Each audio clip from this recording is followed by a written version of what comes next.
सबसे पहले खुदा का धन्यवाद करती हूँ कि उन्होंने भाई मत्यास को चुना, कि उन्होंने ये मंच बनाया, उनके साथ और भी लोग जुड़े जिन्होंने इस मंच को बखूबी परमेश्वर की आज्ञा को जानकर आगे बढ़ाया है। तो परमेश्वर आप सबको आशीषित करे और जितने सुनने वाले कान हैं, उन सबको भी आशीषित करे। और सच में जैसे आपने कहा, बहुत सुंदर आराधना करी इन्होंने। और जब आराधना के शब्द परमेश्वर के कानों में पड़ते हैं, तो वो अपना सिंहासन हमारे बीच में लगा लेता है। तो इस बात का यकीन जानिए कि जहाँ पे ये हम कहीं बैठे हुए हैं, हमारे सामने परमेश्वर अदृश्य रूप में बैठा हुआ है। तो आप सबको परमेश्वर की आशीष मिले और आज का वचन भी हमें परमेश्वर की तरफ से मिला है, वो आशीषित रहे। इससे पहले कि मैं आगे के वचन में जाऊँ, क्योंकि हम कर रहे थे साम 23 को हम कर रहे थे, जिसमें 1 से 3 आयत तक मैंने उस समय ले लिया था, लेकिन समय की कमी के चलते आज 4, 5 और 6 आयत को हम देखेंगे। लेकिन हम पहले उससे पहले एक वचन मैं आपके सामने लेकर आना चाहती हूँ।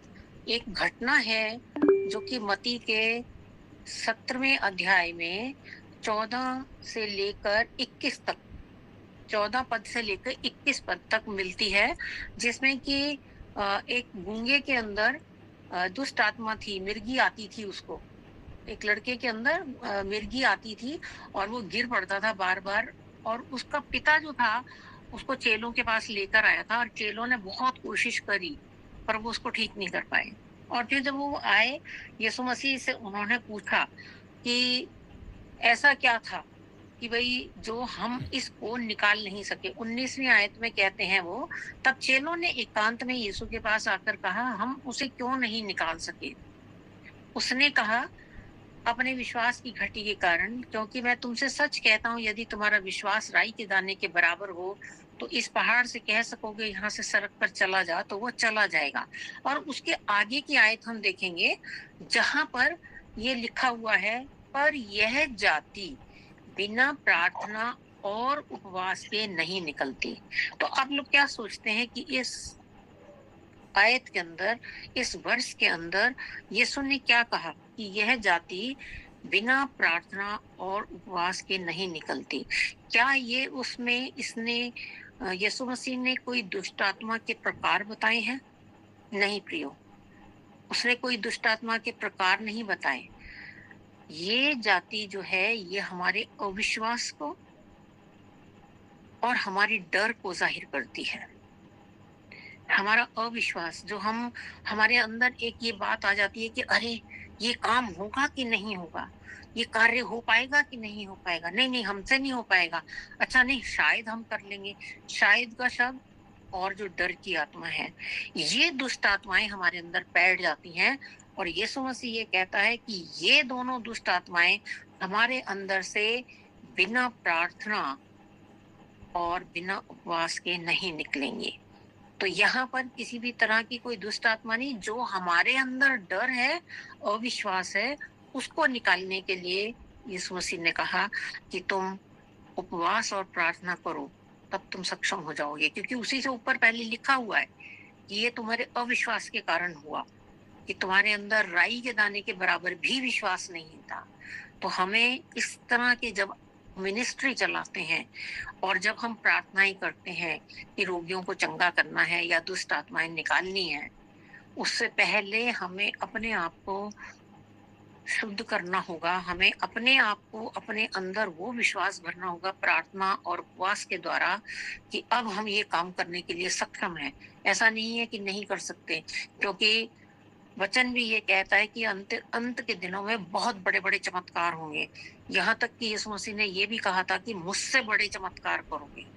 ऐसे चमत्कार होंगे जो मुझसे भी बड़े, जो मैंने चमत्कार किए हैं इस दुनिया के अंदर, उससे भी बड़े चमत्कार होंगे।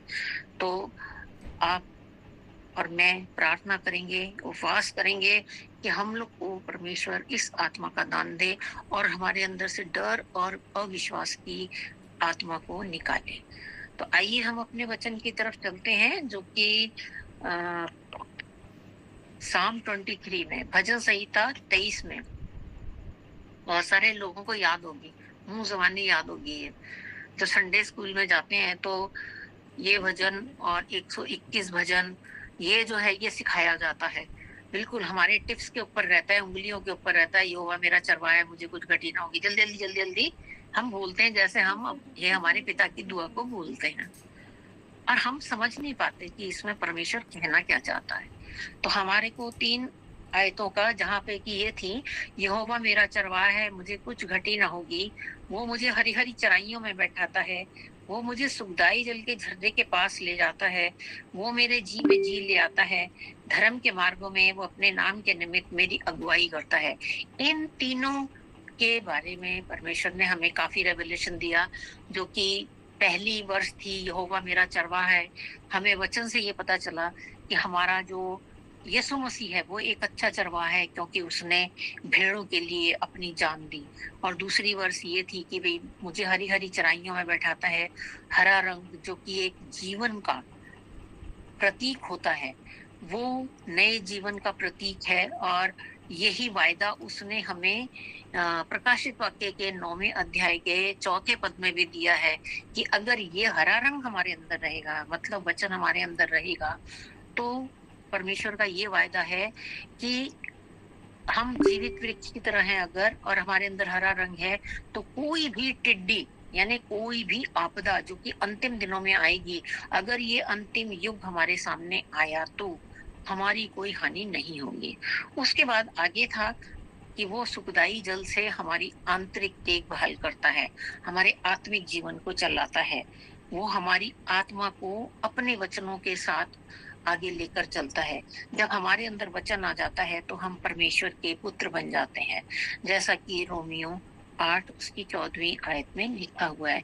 तीसरी वर्ष थी वो मेरे जी में जी ले आता है, जिसमें कि मरियम और मार्था का हमने एक उदाहरण सुना था कि हमें मरियम की तरह बनना है, लेकिन हमें मार्था की तरह अपने काम भी नहीं छोड़ने हैं, हमें अपने दैनिक काम तो करने हैं, क्योंकि हम ये नहीं सोच सकते कि हम तो बैठे रहेंगे और काम कोई और कर जाएगा। हमारे उसी काम के टाइम में भी और जो खाली टाइम बचता है उसमें भी हमें पूरे टाइम अपने दिमाग के अंदर अपने परमेश्वर को रखना। उसके बाद हमने देखा था धर्म का मार्ग। मार्ग के बारे में हमने जाना था कि ये मार्ग वो होता है जो राहगीरों के चलने से बनता है। ये एक कच्चा रास्ता होता है, सकरा रास्ता होता है, और अगर कभी बारिश वगैरह आती है तो ये धुल भी जाता है, मिलता नहीं है। अगर वापस कोई उस रास्ते पर आना चाहे वो खत्म हो जाता है। और जबकि जो रोड होती है वो एक चौड़ी होती है। कहने का यहाँ पर ये मतलब था कि जो धर्म के मार्ग होते हैं वो सकरे होते हैं, संकट से भरे हुए होते हैं, कष्टों से भरे हुए होते हैं, लेकिन उसके अंत में जो है हमें एक अच्छा फल मिलता है। उसके बाद फिर इसके इसके हिसाब से भी हमारे पास एक और वायदा भी है, जो हमें यीशु मसीह ने प्रकाशित वाक्य के 7वें अध्याय की 9वीं आयत में दिया था कि एक बड़ी भीड़ जिसे कोई गिन नहीं सकता, हर जाति, हर कुल, हर भाषा के लोग श्वेत वस्त्र पहने सिंहासन के चारों ओर मेमने के सामने होंगे। हम सब होंगे उसके अंदर, हम सब होंगे। जितने भी हम अन्य जातियों से हैं, हम सब अन्य जातियों से हैं। चुनी हुई जाति जो है परमेश्वर की वो सिर्फ इजराइली है, ज्यूज, जिनको यीशु मसीह ने, खुदा ने अपने लिए रखा था, बस। उसके बाद हम सारे जितने भी हैं, चाहे वो कहीं पे भी हों, चाहे हम जन्म से क्रिश्चियन हों, अगर हम अपना इतिहास उठा के देखेंगे तो हमारे जो पूर्वज हैं वो कहीं ना कहीं अन्य जातियों के होंगे। तो हम जो हैं जितने भी हैं हम अन्य जातियों के हैं, अन्य कुलों के हैं। पर परमेश्वर का ये वायदा है कि अगर तुम मेरे वचन में मेरे साथ रहोगे तो तुम मेरे सामने होंगे, सिंहासन के सामने होंगे, हमारे वस्त्र भी श्वेत होंगे। अब आगे आता है, चौथी आयत आती है जहां पर ये लिखा हुआ है, चाहे मैं घोर अंधकार से भरी हुई तराई में होकर चलूं तो भी हानि से नहीं डरूंगा। चाहे मैं घोर अंधकार, ये घोर अंधकार क्या है? घोर अंधकार वो वाला समय होता है हमारे जीवन के अंदर जब हमारी आत्मा पर भी दुष्ट हमले करता है, जब हमारे शरीर के ऊपर भी दुष्ट हमले करता है। क्यों? क्योंकि वो हमारे ऊपर अधिकार पाना चाहता है। पर हमें इस घोर अंधकार से नहीं डरना है। क्यों? क्योंकि हमारा ईश्वर तो वहां पे भी रहता है। हम ये नहीं कह सकते कि हमारा ईश्वर वहां पे नहीं है, क्योंकि वचन कह रहा है, अगर आप मेरे साथ पहला राजा उसका 8वां अध्याय और उसकी 12वीं आयत निकालेंगे। पहला राजा 8वां अध्याय और उसकी 12वीं आयत, जहां पर इस तरह से लिखा हुआ है, सुलेमान कहने लगा, यहोवा ने कहा था, मैं घोर अंधकार में वास किए हुए रहूंगा। मैं घोर अंधकार में वास किए हुए रहूंगा। तो अंधेरे से हमें डरने का मतलब ही नहीं है कोई। अंधेरा है क्या चीज? हमें अंधेरा नहीं, वहां पर यहोवा दिखना चाहिए, हमें वहां पर अपना परमेश्वर दिखना चाहिए।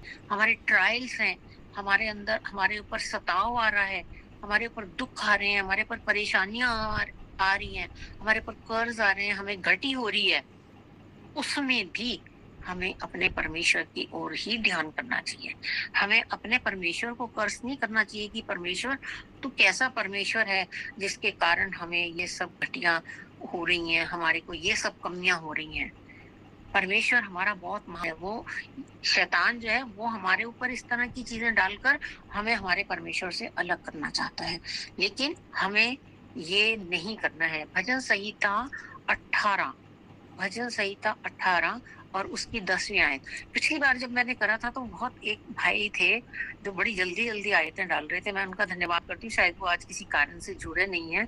बड़ी जल्दी जल्दी उन्होंने आयतें निकाल निकाल कर डाल दी थी, जो मेरे ख्याल से फिर सबके लिए सही रहता है कि वो पढ़ लेते हैं। मैं पढ़ रही हूँ वैसे फिर भी। भजन संहिता 18 उसका 10 में लिखा है, वो करूबों पर सवार होकर पवन के पंखों पर सवारी करके वेग से उड़ा। वो करूबों पर सवार होकर पवन के पंखों पर सवारी करके वेग से उड़ा, ये 10वीं आयत में लिखा है। और 11वीं आयत में लिखा है, उसने अंधियारे को अपने छिपने का स्थान और अपने चारों ओर मेघों को अंधकार और आकाश की काली घटाओं का मंडप बनाया। धन्यवाद भाई, आपने आयत डाली। तो यहाँ पर हमारा यहोवा जो है वो करूबों पर विराजमान है। करूब आप जानते हैं कि ये एक एंजल्स की टाइप है, जिसके 6 पंख होते हैं, 6 उसके पैर होते हैं। वो अपने 2 पंखों से अपना मुंह ढांप कर रखते हैं, 2 से उनके जो है वो वीणा वगैरह बजाते रहते हैं, और 2 से वो तालियां बजाते रहते हैं, और नहीं, 2 से उड़ते रहते हैं और 2 से वो साज बजाते हैं, और 2 से अपने मुंह को ढक के रखते हैं। क्यों? क्योंकि वो परमेश्वर के तेज को सहन नहीं कर सकते। तो हमारा परमेश्वर उसके ऊपर सवार होता है। और क्या लिखा हुआ है? पवन के पंखों पर। पवन मतलब हवा, जिसे हम देख नहीं सकते, और हमारा परमेश्वर उसके ऊपर सवार होता है। तो हमारा परमेश्वर बहुत महान है, बहुत महान परमेश्वर है। इसलिए हम किसी भी तरह के डर से हमें डरना नहीं है। कोई फाइनेंशियल क्राइसिस हो, आर्थिक तंगी हो, हमें उससे नहीं डरना। कोई मृत्यु घर के अंदर आ जाए, क्योंकि जिसका जन्म हुआ है उसकी मृत्यु तो होनी है। कोई भी अमर नहीं बन के आया, एक सिर्फ हमारा यीशु मसीह था जिसने मृत्यु को हराया। उसने मृत्यु को हराकर जीवित हुआ वो, और ये वायदा हमारे लिए है कि हम भी जीवित होंगे, पर कब होंगे? जब हम उसके साथ चलेंगे। तो किसी भी तरह की बीमारी से, दुख से, विनाश से, जीवन के कामों से और अपनी जरूरतों को पूरी करने की जो कश्मकश होती है कि आज ऐसे कर ले, वैसे कर ले। बहुत बार ऐसा भी होता है कि हमारे हाथ में पैसे भी नहीं होते हैं, और हम ये सोचते हैं कि कौन सा खर्चा जो है हम कम कर लें कि हम दूसरा खर्चा अपना पूरा कर लें। बहुत बार भाई लोगों को मिनिस्ट्री में कठिनाई आती होगी। इस तरह की कठिनाई को भाई लोग देखते होंगे कि जैसे अभी पिछले दिनों में एक इनका प्रोग्राम भी हुआ था, तो उसमें जो इनका बजट था उससे खर्चा ज्यादा हो गया। अब इन्होंने भी ये सोचा होगा कि सबसे पहले मैं उसको दे दूं जिसका ज्यादा जरूरी है। तो ये एक कश्मकश रहती है हमारे अंदर। तो हमें जो है वो इस कश्मकश से अपने आप को बचाना है। और हमारी ये जो बाइबल है, ये क्योंकि ये इज़राइल में खुदा ने प्रचार करा ज्यादा, तो ये हिब्रू भाषा में है। और हिब्रू भाषा में अंधकार का मतलब होता है चास्क ऊक। चास्क ऊक इसके लिए शब्द है। अंधकार के लिए शब्द है चास्क ऊक, जिसका मतलब है रोशनी का ना होना। और आप समझ सकते हैं कि अगर कभी भी घर के अंदर बिजली चली जाती है तो हम क्या करते हैं, फटाफट मोमबत्ती जलाते हैं, या अब हमने अपने घरों में जनरेटर लगा रखा होगा या इन्वर्टर लगा रखा होगा जिससे हमारे घर में ऑटोमेटिकली लाइट जल जाती है। इस तरह के मतलब अब इक्विपमेंट्स ऐसे आ गए हैं, लेकिन जो पहले का समय था उसमें तो हम मोमबत्ती, जब हम छोटे थे तो अगर कभी बत्ती चली जाती थी तो मोमबत्ती ढूंढा करते थे कि कहाँ रखी, अंधेरे में दिखती भी नहीं थी, क्योंकि ये होता ही नहीं था कि बिजली कब जाएगी, अचानक से ही चली जाती थी। तो मम्मी की डांट पड़ती थी फिर कि अरे मोमबत्ती लेके आओ, तो भाग रहे हैं भैया मोमबत्ती ढूंढने के लिए। तो परमेश्वर जो है हमारा, वो जब हमारे से दूर हो जाता है तो हमारे जीवन के अंदर अंधकार आ जाता है, तो हमारे को फिर रोशनी की जरूरत होती है। वो रोशनी हमें सिर्फ वचन से मिलती है। और इन बातों से, जब परमेश्वर से हमारी दूरी हो जाती है तो हमें बहुत सारी चीजें जो है वो सहनी पड़ती हैं। ये अंधकार जो है हमें नर्क की उद्घोषणा करता है कि नर्क जो है हम उससे बच जाते हैं, चाहे मैं घोर अंधकार से भरी हुई, मतलब हम नरक में जाने से नहीं डरेंगे अगर हमारा यहोवा का साथ है। और जब हमारे पास यहोवा का, हमारे खुदा का, हमारे यीशु का साथ है तो हम नरक में जा ही नहीं सकते। तो हमें इस अंधकार से डरना क्यों? तो ये हमारी आत्मिक मृत्यु से परमेश्वर जो है हमको बचाता है। घोर अंधकार जो है ये एक आत्मिक मृत्यु को दर्शित करता है, दिखाता है। तो परमेश्वर जब हमारे पास आ जाता है या हम परमेश्वर के पास चले जाते हैं तो ये अंधकार हमारे जीवन में से चला जाता है। इसलिए बड़े जोश के साथ दाऊद ने ये चीज कही कि चाहे मैं घोर अंधकार से भरी हुई तराई में होकर चलूं तो भी मैं हानि से नहीं डरूंगा, क्योंकि दाऊद को एक अनंत विश्वास था अपने परमेश्वर के ऊपर। अगर हम अपने आप को कंपेयर करें दाऊद के विश्वास के साथ तो क्या हम ये कह सकते हैं कि हमारा विश्वास दाऊद की तरह ही अपने परमेश्वर पर था, कि हम बड़े विश्वास के साथ कह सकते हैं कि चाहे मैं घोर अंधकार से भरी हुई तराई में होकर चलूं, मतलब हम चाहे कैसी भी तंगी में हो, चाहे हमारे घर में कोई शारीरिक मृत्यु हो गई हो, चाहे हम कठिनाई में हो, चाहे हम बीमारी में हो, हम ये कह सकते हैं कि हम इस मृत्यु से, हम इस अंधकार से बाहर निकल जाएंगे। क्यों? क्योंकि हमारे आत्मिक रूप में परमेश्वर हमारे साथ है। आत्मिक रूप में परमेश्वर हमारे साथ है। भजन संहिता 56 और उसकी 8वीं आयत में दाऊद इस तरह से कहता है, तू मेरे मारे फिरने का हिसाब रखता है और तू मेरे आंसुओं को कुप्पी में रख ले। हमारा परमेश्वर वो है जो हमारी एक एक बात का हिसाब रखता है। अगर हम ये सोचते हैं कि हम कमरा बंद करके कोई गुनाह कर रहे हैं, या हम अपने माँ बाप की नजरों से दूर होके कोई ऐसी बात कर रहे हैं जो हमारे माँ बाप को पसंद नहीं आ रही, या हम अपने चर्च के पास्टर से दूर होके कोई ऐसी बात कर रहे हैं, या हम अपने पास्टर की बुराई ही कर रहे हैं मान लीजिए, और हम ये सोच रहे हैं कि किसी को पता नहीं चल रहा, तो ये हमारा धोखा है। ये हमारा धोखा है। सब खुदा को पता चलता है। खुदा के सामने हमारे सबके हाल खुले में, हम कहाँ जाते हैं, क्या करते हैं, क्या नहीं करते हैं, वो इसका हिसाब रखता है। इसीलिए जब हमारे ऊपर कोई भी मुसीबत आती है और जब हम उसमें गिड़गिड़ा कर, अपने आंसू बहाकर प्रार्थना करते हैं तो परमेश्वर हमारे उन आंसुओं को अपनी कुप्पी में रख लेता है। उसको वो याद रहता है, हमारे चित्र वो अपनी हथेली पर खोद लेता है और उसको ये याद रहता है कि मेरे इस बेटे के या मेरी इस बेटी के ये आंसू हैं, मुझे इनको इन मुसीबतों से छुटकारा देना है। और निश्चित रूप से हमारा परमेश्वर जो है वो हमें छुटकारा देता है। जो भेड़ भी होती है, जब भेड़ चलती है वो ये नहीं देखती कि अंधेरा है या रोशनी है, वो चरवाही के पीछे चलती है। हालांकि भेड़ों को धूप वाले दिन बहुत अच्छे लगते हैं, वो धूप वाले दिन का बड़ा आनंद लेती हैं। भेड़ें जो होती हैं धूप के दिन का बड़ा आनंद लेती हैं और अंधकार से डरती हैं। लेकिन अगर उनको चरवाहा लेकर जाता है तो वो अपने चरवाहे के पीछे पीछे चली जाती है।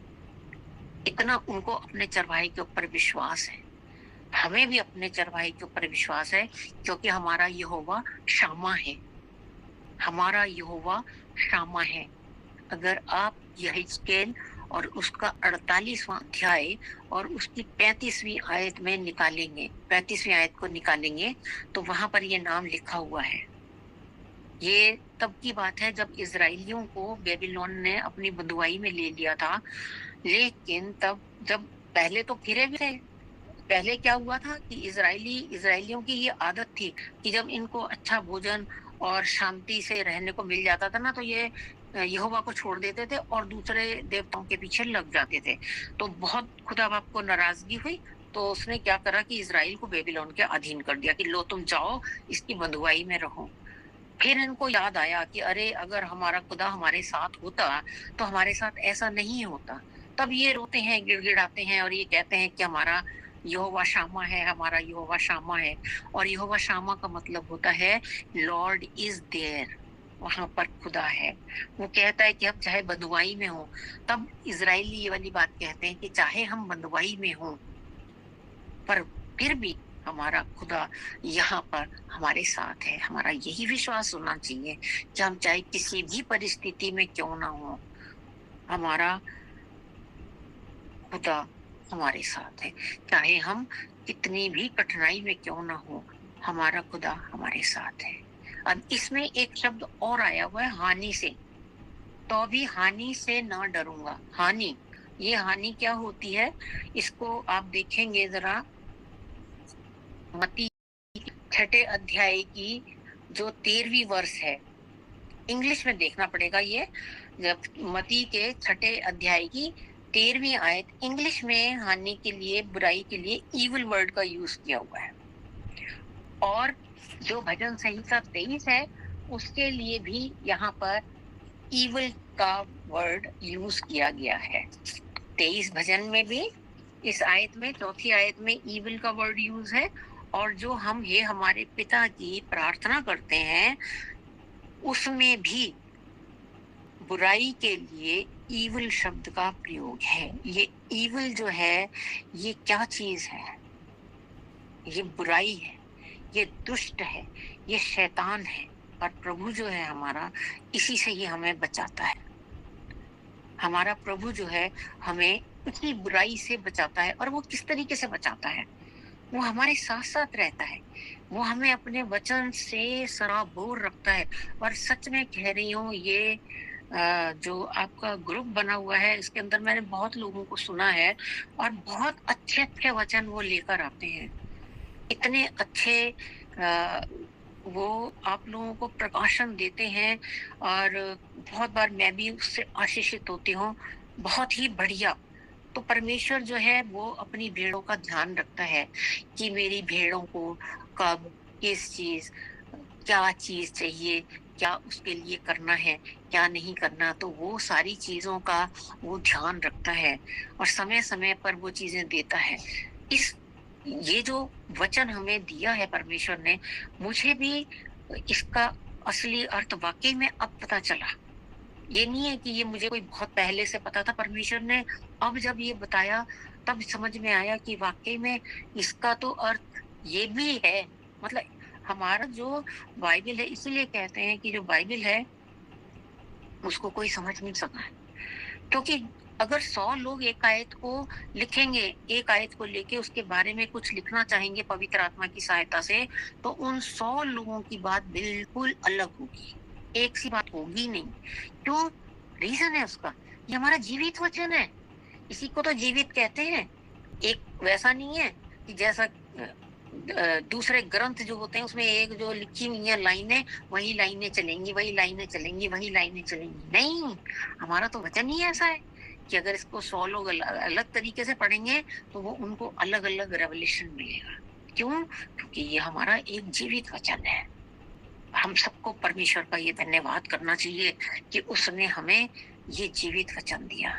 हम इसके अधिकारी हैं, ये हमारे अधिकार में है। हमारा जब जी चाहे हम इसे पढ़ सकते हैं, हमारा जब जी चाहे हम इसे खोलकर इसके ऊपर मनन कर सकते हैं। कितनी हमें स्वतंत्रता दी है परमेश्वर ने, हम सबको कितनी स्वतंत्रता दी है। हम किसी बंधन में नहीं है कि हमें यहाँ पर बैठ के मंडली बनाकर ऐसे करना है, वो करना है, ये करना है। ऐसा करने की जरूरत एक अलग चीज है वो, कि आप संगति करो, उसमें परमेश्वर के गुणगान करो, वो एक अलग चीज है।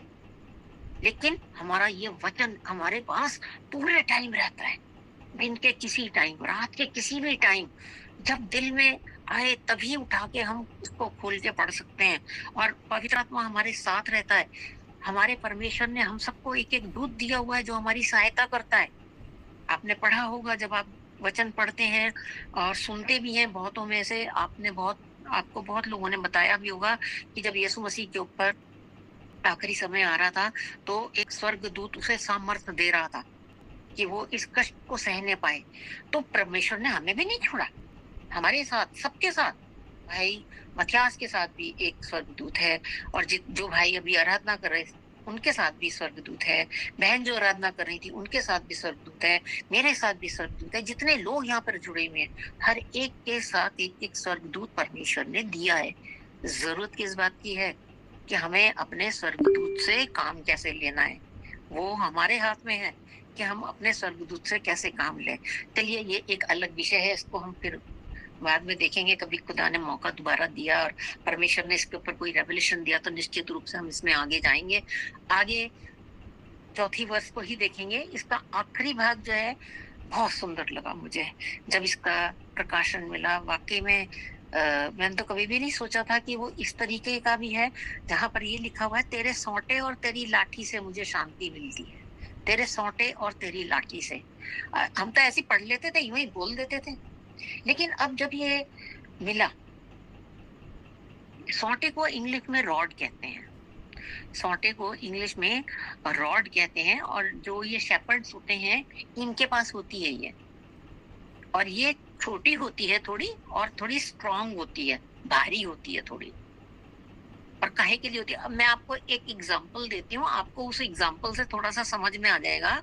और मुझे नहीं पता कि भाई आप लोगों ने स्कूल के अंदर अपने टीचर से फुट्टे से मार खाई है कि नहीं खाई है। हमने तो खाई है। हम होमवर्क नहीं करते थे तो फुट्टे से मार पड़ती थी, हाथ ऐसे आगे करते थे, एक इधर पड़ता था एक इधर पड़ता था, फिर ऐसे होता था, मैम कहती थी उल्टा करो हाथ, तो हम उल्टा करते थे हाथ, फिर एक इधर पड़ता था एक इधर पड़ता था। इस तरह से हमने फुट्टे से मार खाई है। तो जैसे फुट्टा होता है 1 फुट का होता है, उससे थोड़ा बड़ा होता है ये रॉड जो होती है, रॉड जो होती है, सौंटा जो होता है उससे थोड़ा सा बड़ा होता है, जो कि डिसिप्लिन करने के लिए, फुटा जो इस्तेमाल होता था वो डिसिप्लिन करने के लिए ही होता था, कि डिसिप्लिन कैसे किया जाए, अनुशासन कैसे सिखाया जाए। तो भेड़ों को अनुशासन में रखने के लिए उस डंडे का प्रयोग किया जाता है, जो छोटा होता है। जैसे आपके सबके घरों में हो सकता है, मैंने तो धोए हैं थापी से कपड़े, जो थापी, पता नहीं आप लोग जानते हैं कि नहीं जानते हैं, जो थापी होती है जिससे कपड़े कूटते हैं साबुन लगाने के बाद, और फिर कपड़े कूटे जाते हैं। थापी, जैसे थापी है उतना बड़ा साइज समझ लीजिए कि उतना बड़ा साइज होता है, जिससे कि भेड़ों को चरवाहा जो है वो, वाकई में, ओह वेरी गुड, कुछ लोग जानते हैं इस बात को, जानते हैं, वेरी गुड, बहुत अच्छी बात है। आप लोग बड़े अच्छे तरीके से समझने पाएंगे कि ये जो रॉड होती है, जो ये सौंटा होता है, उससे वो भेड़ों को अपने अनुशासन में लेकर आता है कि ठीक चलो, इधर चलो, ऐसे मत जाओ, इधर मत जाओ, उधर मत जाओ। हाँ, बल्ले के जैसे, सही बोला आपने, बल्ले के जैसे। भाई मथियास ने बिल्कुल सही बोला, बल्ले के जैसे। तो बल्ले की तरह, क्रिकेट का जो बैट होता है बल्ला, उसकी तरह, ठीक कहा आपने, बिल्कुल। तो उससे जो शेपर्ड होता है, जो गरड़िया होता है, अपनी भेड़ों को एक दिशा में रखता है, और अगर मान लो कोई कुत्ता, जंगली जानवर अगर कोई भेड़ों के ऊपर हमला करने लगता है तो वो अपनी भेड़ों को उससे बचाता भी है।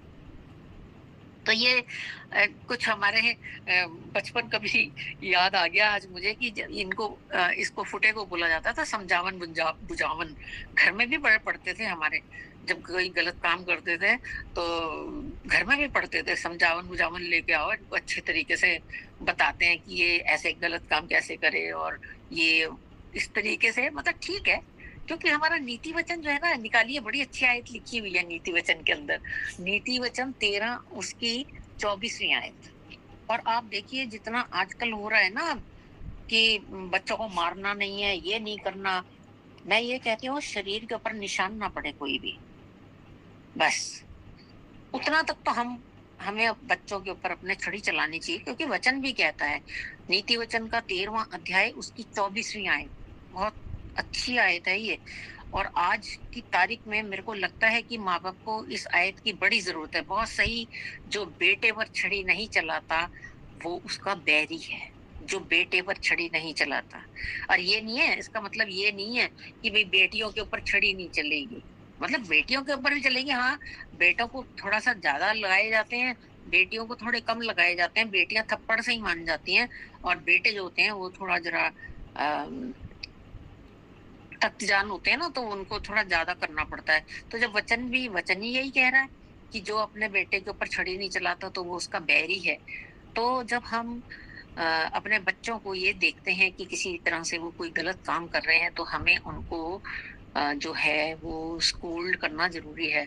यहाँ पर बहुत सारे माँ बाप भी होंगे, कई माँ बाप ऐसे होंगे जो अभी नए माँ बाप बने होंगे, कई ऐसे होंगे जिन्होंने अभी शादी करनी होगी, कई ऐसे होंगे जिनके बच्चे थोड़े बड़े होंगे। तो हमें अपने बच्चों को एक सही रास्ता दिखाने के लिए सौंटे की बड़ी जरूरत है। तो जब सौंटा हम उठाते हैं हाथ में, अगर आप अपने हाथ से एक्शन करके देखिए, तो सौंटा जब हम उठाते हैं तो वो हॉरिजेंटल होता है, हॉरिजेंटल होता है। इस बात को याद रखिएगा अभी जरा, कि ये हॉरिजेंटल होता है, सौंटा जो है वो हॉरिजेंटल होता है। आगे वाले शब्द में हम आते हैं कि आगे वाला क्या है। आगे वाला शब्द क्या है? तेरे लाठी से मुझे शांति मिलती है।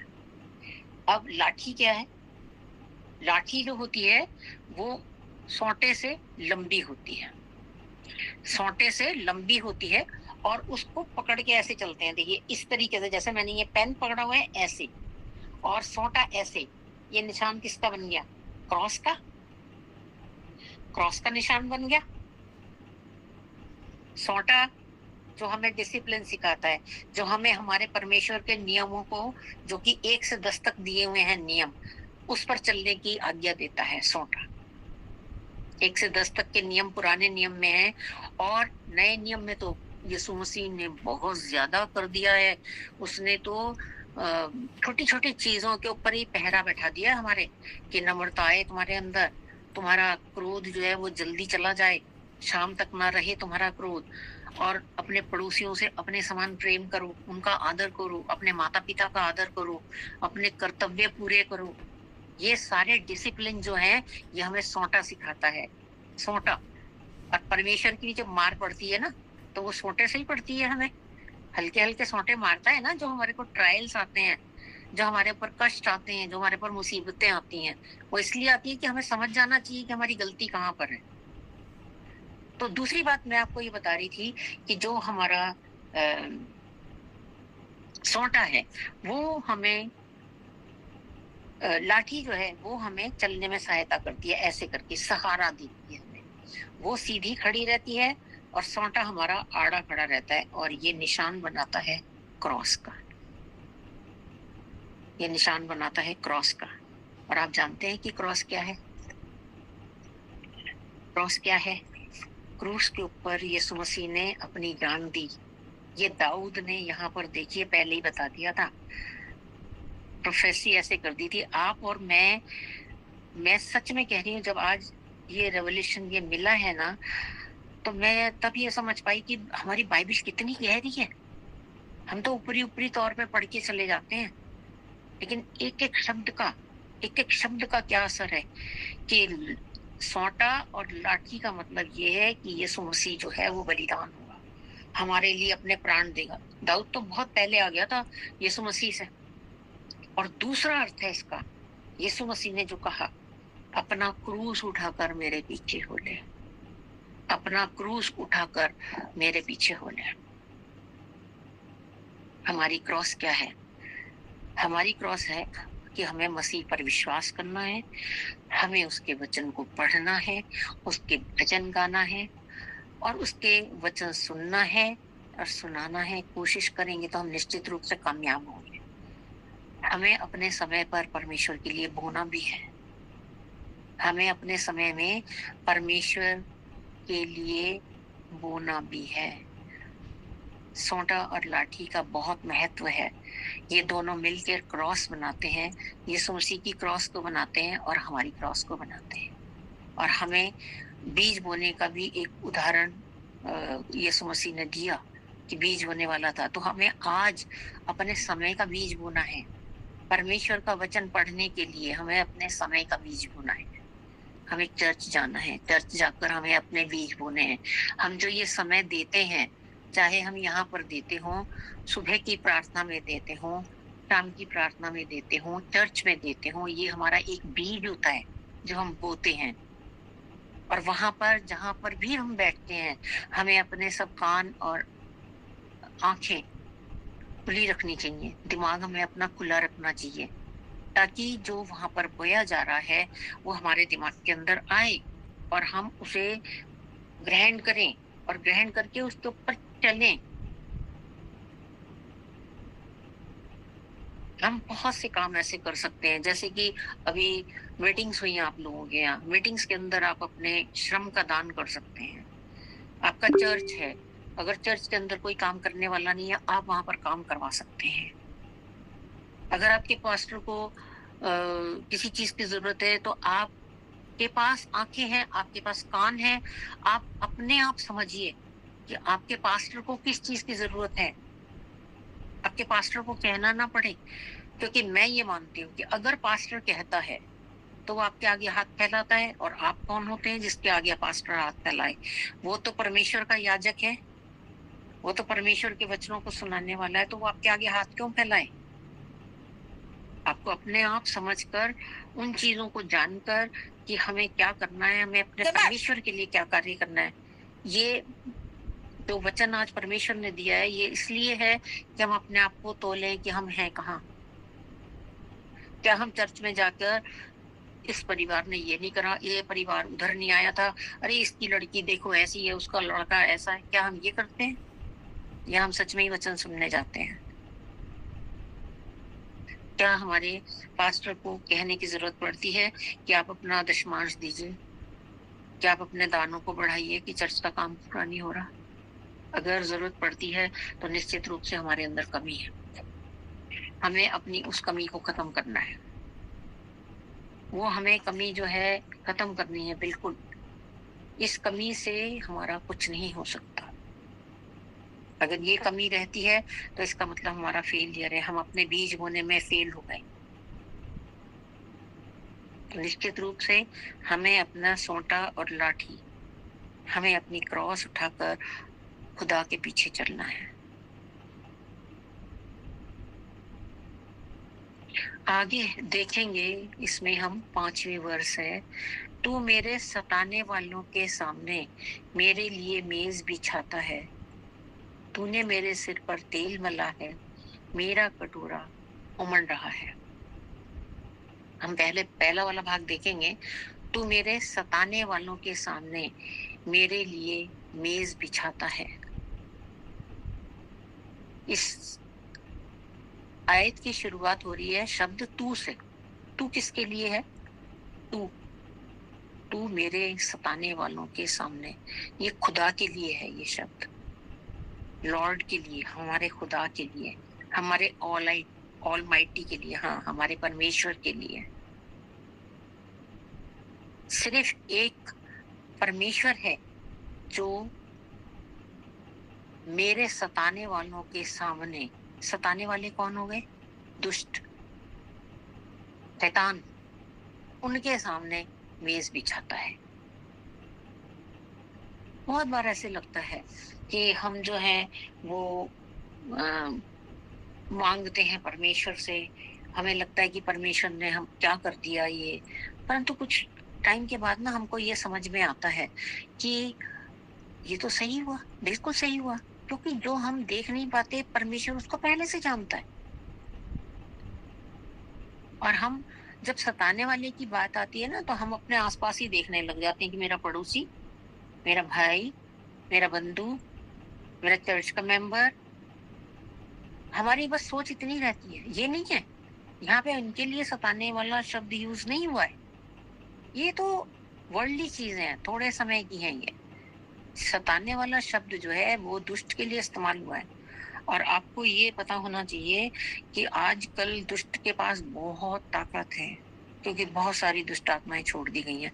अगर प्रकाशित वाक्य आप पढ़ेंगे तो उसमें लिखा हुआ है कि दुष्ट के हाथ में बहुत सारा अधिकार दे दिया गया है और बहुत सारी दुष्ट आत्माएं जो हैं वो छोड़ दी हैं। हमें करना क्या है? परमेश्वर ये चाहता है कि आप सिर्फ प्रार्थना करो और वो अपनी डिवाइन पावर यूज करके हमें उसके आगे से फुराल लेता है। और ये मेज जो है, मेज का तो बड़ा एक बिब्लिकल मीनिंग है। ये मेज का जो है ये एक बिब्लिकल मीनिंग है। क्या कभी मेज देखी? चर्च गए तो होली ऑल्टर होता है वहां पे, उसके लिए बात है ये मेज जो है हमारे लिए परमेश्वर बिछा सकता है सिर्फ। और उस मेज के ऊपर क्या रखा जाता है? जब हम आशा लेते हैं तो वहां पर रोटी और परमेश्वर, यहाँ बिल्कुल भाई बिल्कुल ठीक, प्रभु भोज रखा जाता है। यानी परमेश्वर यीशु मसीह ने उस मेज के ऊपर जो कि हमारे लिए तैयार की गई अपना शरीर और अपना लहू हमारे लिए दे दिया कि हम उन शत्रुओं से, देखिए शब्द यहाँ पे शत्रु नहीं है, शत्रुओं है, शत्रुओं, मेरे सताने वालों, सताने वालों, वाला नहीं है, वालों प्लूरल है ये, इसका भी बड़ा गहरा अर्थ है। सताने वालों बहुत गहरा अर्थ है। प्लूरल शब्द है ये, यानी कि ये सताने वाले, हाँ बिल्कुल सही कहा आपने, बहुवचन है ये 3 तरह की चीजें हैं इसके अंदर, 3 तरह की चीजें हैं।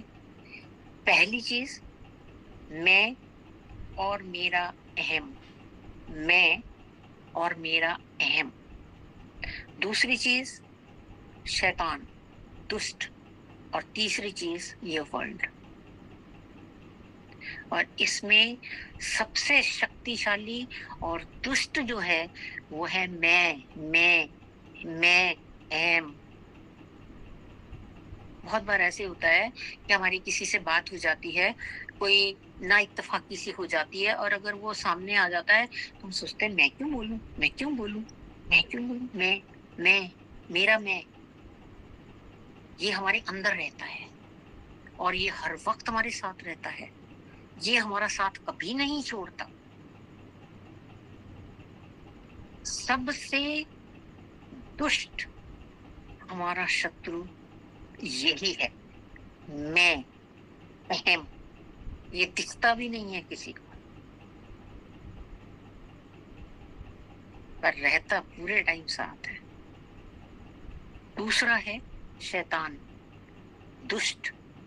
ये जो है हमारे दिमाग से खेलता है, ये बाहर से हमारे दिमाग के अंदर बहुत सारी चीजें डाल देता है और हमारे दिमाग को काबू करता है, बहुत बेहुदा बातें डालता है, गंदी प्लानिंग्स डाल देता है और वचन को एक तरफ करके हमारे दिमाग को इतना काबू कर लेता है कि हमें हम उसके हिसाब से चलने लग जाते हैं। सबसे बढ़िया एग्जाम्पल है हव्वा का। बाहर से ही तो करा था शैतान ने उसको, उसके दिमाग को काबू कर लिया था और हव्वा ने वही किया जो वो चाहता था, फल उसके पीछे चलने लग गई, वो उसकी बात को मान लिया उसने। और वो यही हमारे साथ करता है, हमारे दिमाग के अंदर दूसरों की चीजें देख के हमारे दिमाग के अंदर एक वो लस्ट डाल देता है और वो एक टेम्पटेशन डालता है। कभी कभी ऐसा होता है कि यार दोस्तों के साथ ड्रिंक करने का दिल करने लगता है, दारू पीने का दिल करने लग जाता है, कभी कभी दिल करता है कि भाई घूम फिर आए ऐसी, कभी दिल ये करता है कि अरे आज तो बहुत दिन हो गए बीवी को मारा नहीं है, चलो थोड़ी सी बेल्ट निकाल के हम अपनी बीवी की सुताई कर लें। ये बातें दिमाग में डालता कौन है? शैतान डालता है।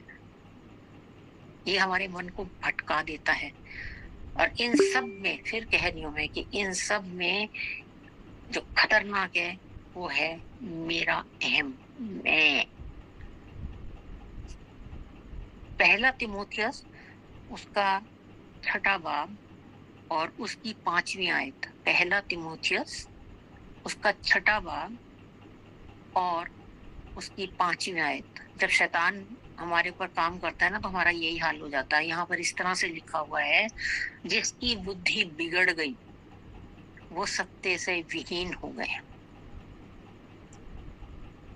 जिसकी बुद्धि बिगड़ गई वो सत्य से विहीन हो गए। तो शैतान जो है ये बाहर से हमारे दिमाग के ऊपर कंट्रोल करता है। आप सबसे मैं यही कहूंगी कि आप जब भी अपनी प्रार्थनाएं करते हैं तो हमेशा परमेश्वर की से ये प्रार्थना कीजिए कि हमारे दिमाग को बुरी कल्पनाओं से बचा, क्योंकि वही हमारे ऊपर अटैक करता है इसके थ्रू। उसके बाद तीसरी चीज आ जाती है वर्ल्ड, संसार। इसके अंदर शत्रु, तीसरा शत्रु है हमारा, कि हमारे जो संसारिक कार्य होते हैं वो हमें खुदा से दूर ले जाते हैं। बहुत सारे होते हैं संसारिक कार्य, कुछ अच्छे होते हैं जो हमारे को जरूरी होते हैं हमारे परिवारों के लिए, पर कुछ ऐसी चीजें होती हैं जिसमें हमारा मन धोखा खाता है, क्योंकि मन सबसे ज्यादा धोखा देने वाला है। यिर्मयाह 17:9 में लिखा हुआ है कि मन सबसे ज्यादा धोखा देने वाला है। तो हमारा मन भी हमें धोखा दे देता है। तो इससे क्या होता है कि हमारे अंदर बहुत सारे असाध्य रोग लग जाते हैं। असाध्य रोगों का मतलब है ये नहीं कि कोई हमें खांसी आ गई या जुकाम हो गया। एक बड़ी मैंने आदत देखी हुई है कि खांसी हो गया, जुकाम हो गया, उसके लिए हम भागते हैं दूर दूर तक कि हम प्रार्थना करवा लें। और जबकि परमेश्वर ने ये कहा है कि ये अधिकार तो मैं तुम्हें देता हूं, ये काम तो तुम भी कर सकते हो अगर विश्वास के साथ करोगे, क्योंकि तुम भी ईश्वर हो, तुम भी ईश्वर हो। तो हमें इस बात का ये लेकर चलिए कि हमें अपने लिए खुद प्रार्थना करनी है कि हमें परमेश्वर जो है वो इन वर्ल्डली चीजों से बचाए। देखिए जो वर्ल्डली चीजें हो रही हैं आजकल, मैं आपको कुछ एग्जाम्पल बताती हूँ, हो सकता है आपके पास और भी हो। और मैं मेरे जो जहन में आए, मेरे जो दिमाग के अंदर आए वो मैं बता देती हूँ आपको। जैसे कि विवाह न होना, अगर विवाह हो गया है तो घर के अंदर लड़ाई झगड़े होना। तीसरा हो गया कि लड़ाई झगड़े इतने हो गए कि तलाक तक की नौबत आ गई।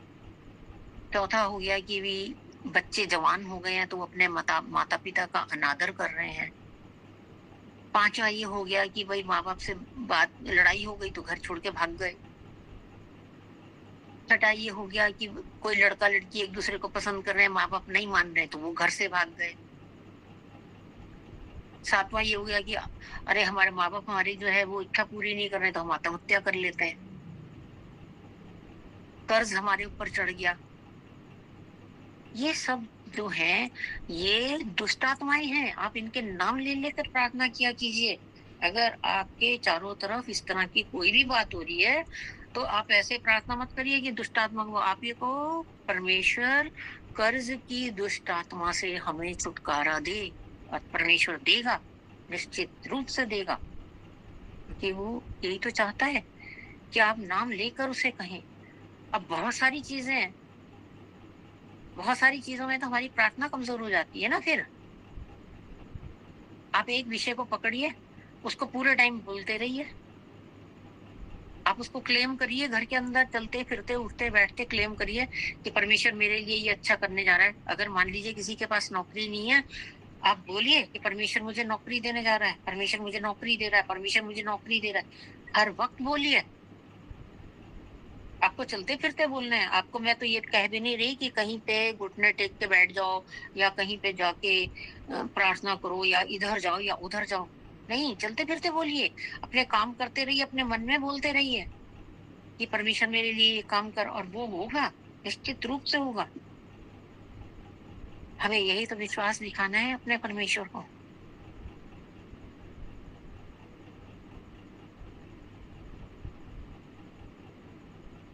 परमेश्वर हमारे लिए मेज बिछाता है, यीशु मसीह हमारे लिए मेज बिछाता है। वो कहता है मेरे वचन ले लो और इन सब बातों से बचो। और अगर कुछ गलत हो भी जाता है तो अपने यीशु के पास लौटो। अगर कहीं से गलती से कोई रास्ता भटक भी जाते हैं, आजकल के जवान बच्चे बड़ी जल्दी रास्ता भटकते हैं, तो अपने परमेश्वर के पास लौट आइए। परमेश्वर के पास लौटेंगे, सब कुछ सही हो जाएगा, क्योंकि परमेश्वर हमसे दूर नहीं जाता, हम ही जाते हैं परमेश्वर से दूर। यीशु के पास आओ, उससे भागो नहीं, क्योंकि वो एक अच्छा चरवाहा है। उसके बाद हम देखेंगे अगली आयत 5वीं, तू मेरे सताने वालों के सामने मेरे लिए मेज बिछाता है। ये भी हमने देख लिया। उसका अगला भाग है, तूने मेरे सिर पर तेल मला है, मेरा कटोरा उमड़ रहा है। तूने मेरे सिर पर तेल मला है, मेरा कटोरा उमड़ रहा है।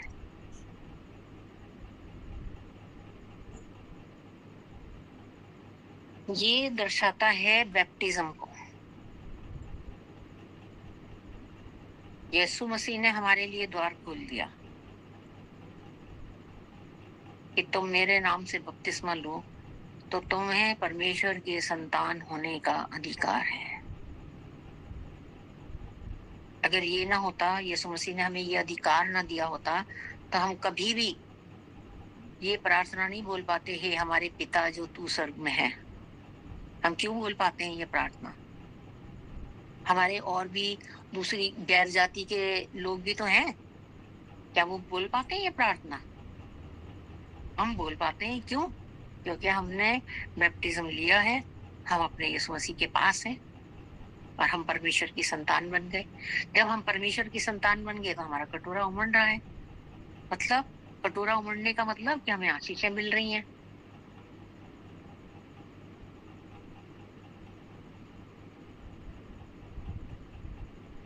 और हमें ये आशीषें इसीलिए मिल रही है। हम ना आप लोग, सब लोग ये गलती कभी मत करिए कि आप ये गिनने लग जाइए कि क्या हमारे घर में क्या क्या है और ये वो। ये आशीषें नहीं है। आशीषें वो जो हमारी आत्मिक आशीषें होती हैं। आत्मिक आशीषों से मेरा मतलब है कि आपके घर में चाहे सूखी रोटी और चटनी हो या सूखी रोटी और प्याज हो, वो भी आपको बिरयानी का स्वाद देगी। वो आशीषें होती हैं कि परमेश्वर उसमें बिरयानी का स्वाद देगा आपको।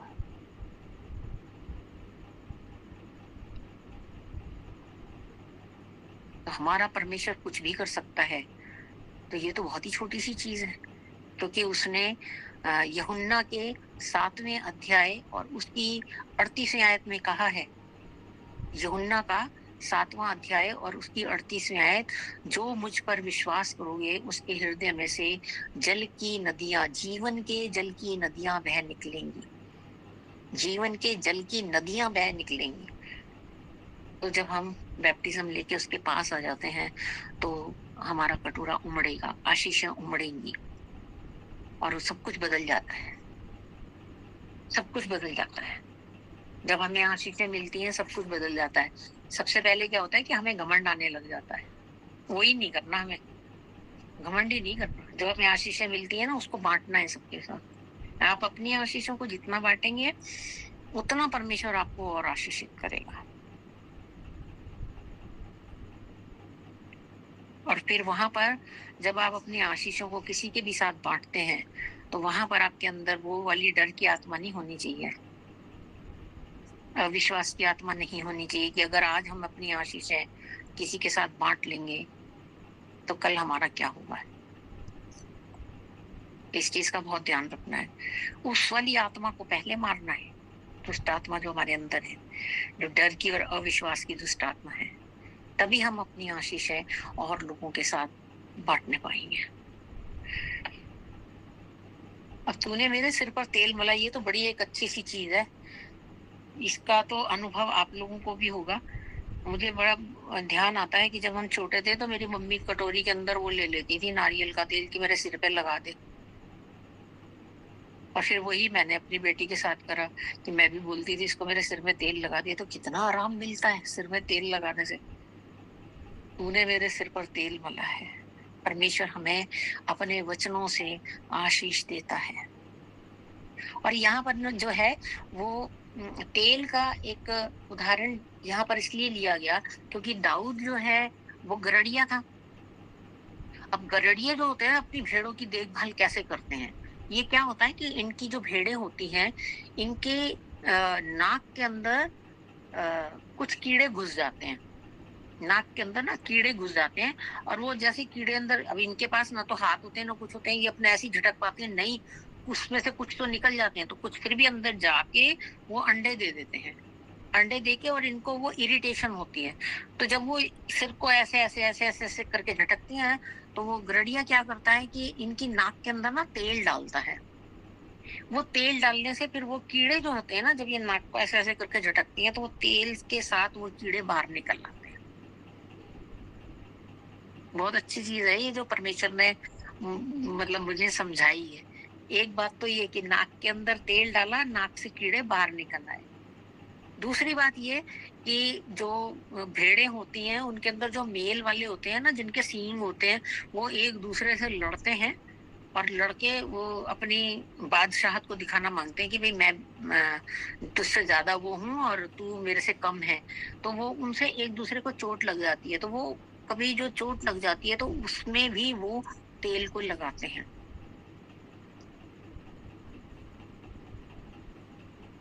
इसको कहते हैं भेड़ों का सिर टकराना। बट्स बोलते हैं इसको इंग्लिश के अंदर, बट्स बोलते हैं। ये अपनी सुपरमेसी दिखाना चाहती हैं बिल्कुल ही। और तीसरी चीज जो होती है, ये कभी इनको जंगल में जाते हुए किसी पेड़ से या किसी जानवर से या किसी बारबेड वायर जो होती हैं, तारे वारे होती हैं, उनसे कोई जख्म हो जाता है तो इनके उन जख्मों को ठीक करने के लिए ये शेपर्ड जो है तेल लगाता है उनके। और हमारे यीशु मसीह ने जो हमें ये तेल दिया है, ये है हमारा वचन रूपी तेल। मुझे बड़ा अच्छा लगा ये उदाहरण जो नाक में तेल डालते हैं। आजकल जो है वो ड्रग्स लेते हैं नाक से। पता नहीं आप लोगों को ये चीज पता होगी कि नहीं पता होगी। पिक्चर वगैरह में तो बहुत दिखाते हैं, उसमें भी शायद आप लोगों ने देखा होगा कि नाक से अब ऐसी ऐसी ड्रग्स बन गई हैं जो नशा ये लोग नाक से करते हैं, वो नाक से ऐसे करके लेते हैं। तो ये जो वचन रूपी तेल डाला जाता है ना, तो दिमाग के अंदर से ना लोगों के ये सारी गंदगी जो होती है, ये जो दुष्ट आत्माएं होती हैं, ये निकल जाती है। वचन रूपी तेल से नाक की ये सारी गंदगी निकल जाती है। हमारे हमारे आत्मा पे जितने भी घाव लगे हुए होते हैं, वो सारे ये तेल जो है ये पूरी करता है। अगर आपको वो उदाहरण याद हो जो 10 कुंवारियों वाला उदाहरण है, जिसमें कि 5 कुंवारियों तो अपने तेल के एक्स्ट्रा डिब्बे लेके चली थी और मूर्ख वाले के पास नहीं था और वो रह गई थी। तो वो तेल यही तो है। अगर हम वचन रूपी तैयार हैं तो हम दूल्हे के आने पर उसका स्वागत कर सकते हैं। क्या आज हम तैयार हैं? क्या आज हम तैयार हैं?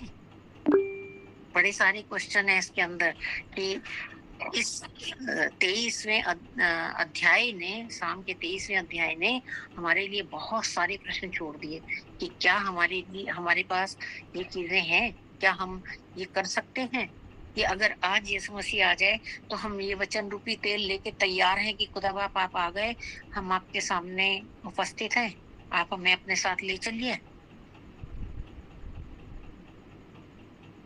हमें बहुत तैयारी करनी है और टाइम कम है, समय जो है वो कम है। आज ही हमें यह निर्णय लेना पड़ेगा कि हमें वचन को खुद भी पढ़ना है, हमें अपने बच्चों को भी पढ़ाना है, हमें उनको भी सिखाना है और हमें उनको भी एक सही रास्ता दिखाना है। हमें उसके ऊपर मनन भी करना है। अब आखिरी जो आयत है 6, वो ये है, निश्चय भलाई और करुणा जीवन भर मेरे साथ साथ रहेगी और मैं यहोवा के धाम में सर्वदा वास करूंगा। एक पहला शब्द जो है बहुत अच्छा है, ये निश्चय। निश्चय का मतलब श्योरली, पक्का वायदा। खुदा ने हमें पक्का वायदा दिया है कि अगर तुम्हारे अंदर आशा, दया, प्रेम, विश्वास, संयम ऐसे गुण दिखाई देंगे तो तुम्हारे साथ हमेशा भलाई और करुणा बनी रहेगी। इसका एक एग्जाम्पल अय्यूब के रूप में हमें देखने को मिलता है। अय्यूब जो कि कितना धनाढ्य था, भरा भरा पूरा परिवार था उसका, लेकिन उसका सब कुछ चला गया था, सिर्फ एक पत्नी को छोड़ के। सब कुछ चला गया था, उसके बच्चे भी खत्म हो गए, उसकी संपत्ति भी चली गई, उसके जानवर भी सब वो लूट के ले गए थे।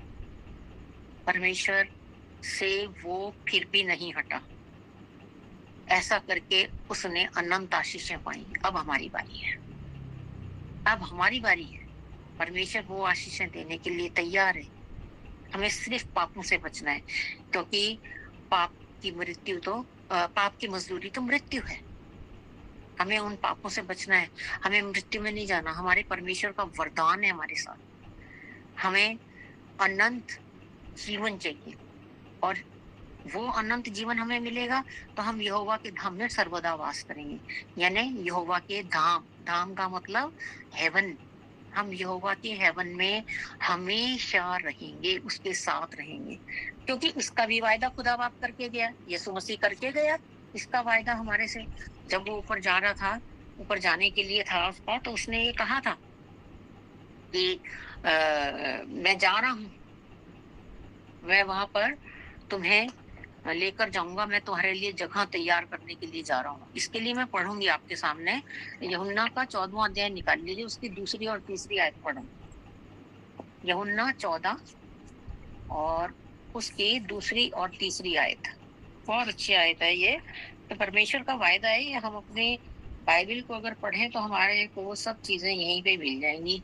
दूसरी तीसरी में लिखा है, मेरे पिता के घर में बहुत से रहने के स्थान हैं। थैंक यू भाई, बहुत अच्छे आपने आयत डाल दी।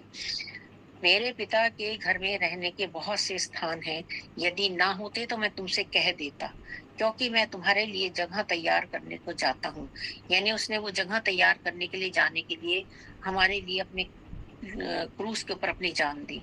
और यदि मैं जाकर तुम्हारे लिए जगह तैयार करूं तो फिर आकर जो अब जिसके लिए हम बाट जो रहे हैं, फिर आकर तुम्हें अपने यहाँ ले जाऊंगा, कि जहां मैं रहूं वहां तुम भी रहो, जहां मैं रहूं वहां पर तुम भी रहो। ये यीशु मसीह का वायदा है। और ये बात कब दाऊद ने अपने वचनों के अंदर ये लिख दी कि ऐसा होगा, और यीशु मसीह ने भी ये वायदा करके कह दिया कि मैं ये करूंगा तुम्हारे लिए। तो हमें सिर्फ जो करना है वो हमें ये करना है कि हमें उसके नियमों पर चलना है। हमें इस बात का इंतजार नहीं करना कि वो हमें सौंटा दिखाए, वो हमारे को लाठी लगाए।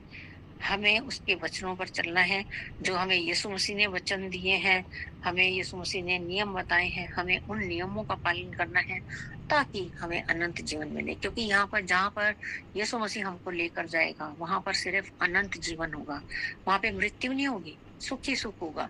वहां रात भी नहीं होगी, रात भी नहीं होगी, सिर्फ आशीष है। अगर करना क्या है, सिर्फ हमें अपने यीशु मसीह का सच्चा अनुयायी बनना है। हमें सिर्फ यीशु मसीह के पीछे भागना है, क्योंकि यीशु मसीह ने तो हमें बहुत अच्छा वायदा दिया है। इस वायदे को एक बार से फिर से पढ़ के फिर हम आज के वचन को समाप्त करेंगे। यहाँ पर वो कहता है, ये वायदा देता है, मेरे पिता के घर में बहुत से रहने के स्थान हैं, यदि न होते तो मैं तुमसे कह देता, क्योंकि मैं तुम्हारे लिए जगह तैयार करने को जाता हूँ।